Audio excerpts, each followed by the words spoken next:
Good evening সবাইকে। সবাই কেমন আছো? আমি তো খুব ভালো আছি। আজকে তোমাদেরকে 31 জানুয়ারি একটা ব্লগ শেয়ার করব। দেখেই হয়তো বুঝতে পারছো এটা বিয়েবাড়ির ব্লগ। তখন কিন্তু ভালোই ঠান্ডা ছিল, এই জন্য গায়ে চাদর দেখছো। দেখো প্রায় আমাদের বিয়েবাড়ি যেতে প্রায় 9টা নাগাদ হয়তো বেজে গেছিলো। ও বলাই তো হয়নি কার বিয়ে, আমার এক অফিস কলিগের বিয়ে ছিল। বোনই বলতে পারো, আমার থেকে অনেকটাই ছোট। আমরা পৌঁছেই কিন্তু প্রথমে ওর সঙ্গে দেখা করে নিয়েছি, কিছুক্ষণ গল্প করে। তো বাইরের দিকে দেখলাম স্টল বসেছে চা আর পাকোড়া, তো সেটা কি মিস করা যায়? তো চলো তাহলে একটু খেয়ে নেওয়া যাক।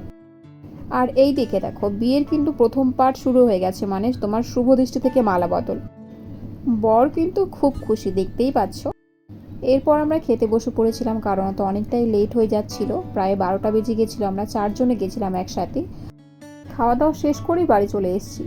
যদি আমার ভিডিওটা ভালো লাগে তাহলে পাশে থেকেও সাবস্ক্রাইব করো, ফেসবুক থেকে দেখলে ফলো করে দিও। টাটা।